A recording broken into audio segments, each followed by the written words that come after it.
Unicamp, tem o ITA, tem os das particulares também, então não para. Chegou novembro, é só vestibular. Quando é que você volta a relaxar? Só depois que acabar a faculdade, né? Na Semana das Crianças, a gente realiza aqui no Band News uma série de entrevistas especiais com assuntos de extrema importância na vida dos pequenos. Ontem falamos sobre a saúde. Hoje nosso assunto é a educação. Será que é possível se tornar um aluno nota 10?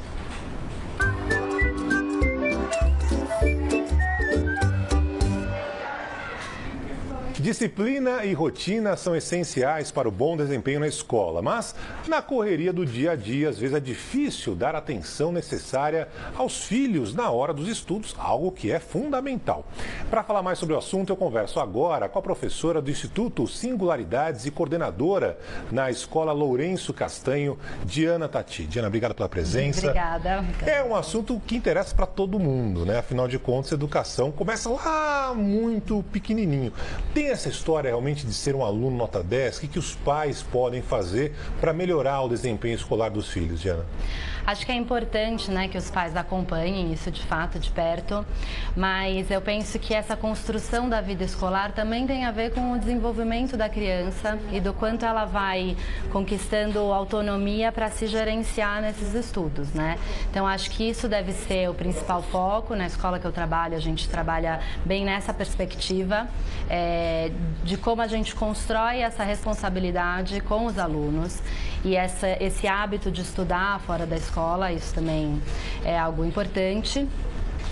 E eu acho que as famílias, por outro lado, também têm que fazer esse contraponto, né? Quer dizer, ao mesmo tempo acompanhar, ao mesmo tempo não pegar para eles a responsabilidade de fazer as tarefas, né? Tem uma infinita rede de diferentes estilos, né, de educação. Infinita mesmo, né? Sim. Cada uma entende de uma forma melhor. Por exemplo, ter lição de casa. Algumas entendem que a lição de casa tem que ser algo fundamental. Outras já acham que o aluno tem que ir para a escola aprender ali e a lição de casa fica para um segundo plano. Ou seja, até onde os pais podem ajudar. Eu conheço gente, por exemplo, que vai lá e faz a lição para o próprio filho. Sim. O que é um negócio absurdo, né? Olha, a gente na escola tem sempre essa situação, né? Acho que tem uma boa intenção dos pais de quererem participar bastante. Ao mesmo tempo, isso, na verdade, não ensina o aluno aquilo que eu estava falando antes, que é a responsabilidade dele ir construindo autonomia. E a longo prazo, isso tem que ser uma aprendizagem da criança, né? Dela se gerenciar nesses estudos e isso passar a fazer parte desse hábito. Então, por exemplo, lá na escola a gente orienta as famílias que elas acompanhem no sentido de dar importância também para esse momento, organiza com a criança um espaço para que ela possa estudar fora da escola, mas ao mesmo tempo que não faça por ela, senão ela não aprende. E tem muita história do pai que se compara com o filho, né? O filho, por exemplo, tira uma nota que não é tão boa assim. Eu nunca tirei uma nota tão ruim. Essa comparação completamente desfavorável, porque muitas vezes, né, o pai não vai contar também quando não foi tão bem. Claro. Ou seja, vai esconder esse tipo de coisa. Não deve comparar, né, professora? E acho que tem uma questão até que a gente vive uma diferença entre as gerações, né?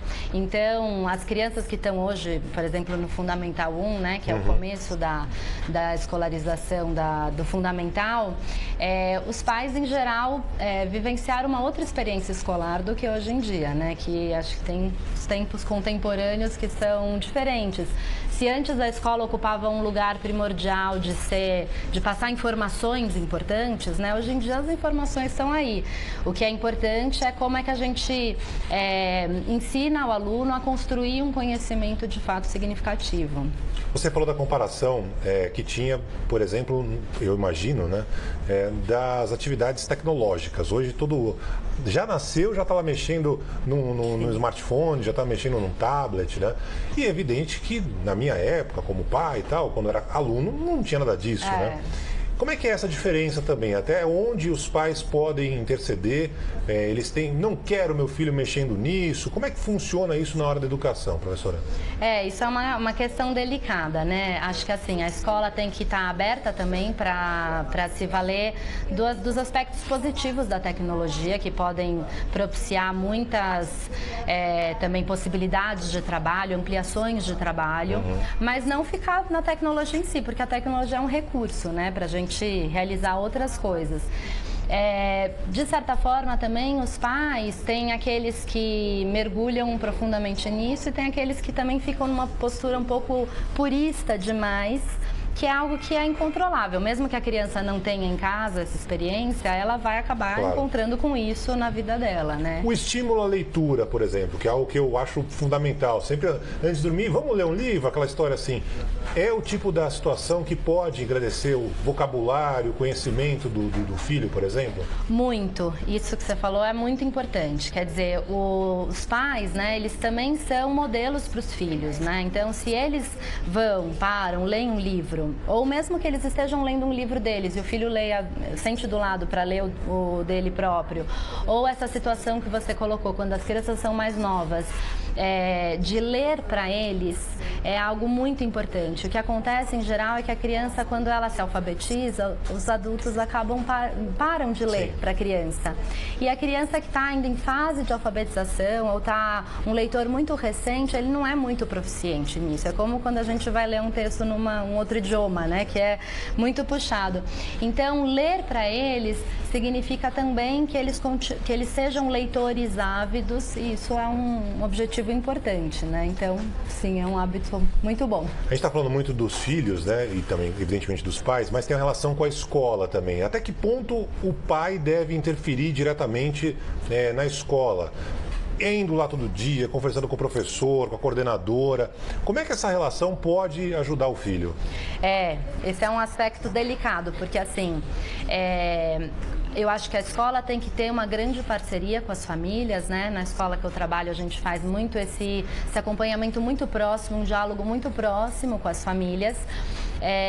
Mas são perspectivas diferentes, né? Então, evidentemente, o pai quer que o filho seja nota 10, como você falou antes.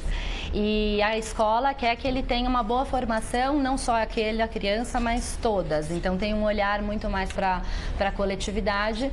E tem algumas coisas que são dos desejos das famílias, que a escola não tem como atender o desejo de uma família, da outra, né? Então, a escola tem que ter uma coerência nas suas práticas. E a família, de certa forma, confiar naquela proposta pedagógica que ela escolheu para os seus filhos, né? Mas, claro, acho que quando tem algum tipo de incômodo, questão, sobretudo, acho que vale muito ir perguntar para saber o que a escola também responde, né, em relação às dúvidas que surgem. Nenhum pai tem que ser obrigado a ser especialista em educação, né? Por isso que tem aqueles que são os especialistas. E quando o aluno não vai bem? Aquele filho que não está indo bem na escola, que o pai faz o quê? Dá um puxão de orelha, vamos estudar mais, acabou a televisão, cortou o tablet, né? Ou de alguma forma tenta entender o problema, procura eventualmente uma aula particular. Como é que funciona esse caminho do aluno que de fato não está sendo nota 10? Acho que isso tem que ser uma construção junto com a equipe da escola, né? Ter uma parceria nesse sentido, porque cada caso é um pouco único.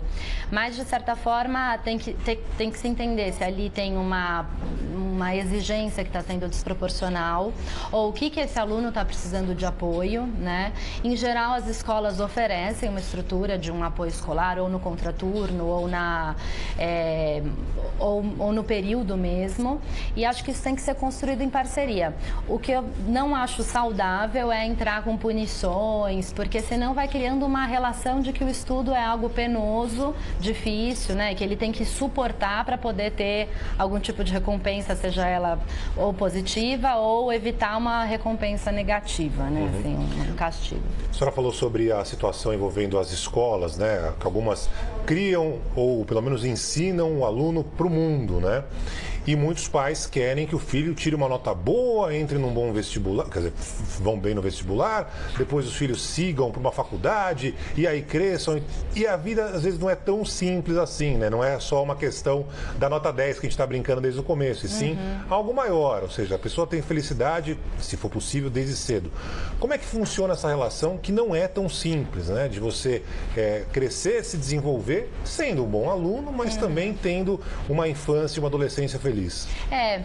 A gente tradicionalmente tem uma compreensão da infância como uma fase, né? Uma fase que passa, que tem lá um pouco uma certa poesia ao redor, mas que é uma fase muitas vezes de um investimento, de uma preparação para quando crescer, que aí sim parece que a vida começa, né? Acho que a gente tem que olhar para as vivências do presente, que a criança tenha, ou a criança ou o jovem, né, depois, tem uma vivência muito significativa, porque mesmo do ponto de vista do que ele vai querer trilhar no futuro, como profissão, ou mesmo como pessoa, esses aprendizados básicos ali do início da vida são fundamentais, porque também estão fazendo ele vai ser quem ele for ser a partir disso, né, dessas vivências. Então, acho que um pouco essa perspectiva de uma escola que só prepara para o que vem depois, está desperdiçando, matando uma fase que é super importante, né, de formação. Professora, muito obrigado pela presença aqui no Band News. Até uma próxima. Obrigada, até. A gente vai continuar ao longo da semana trazendo sempre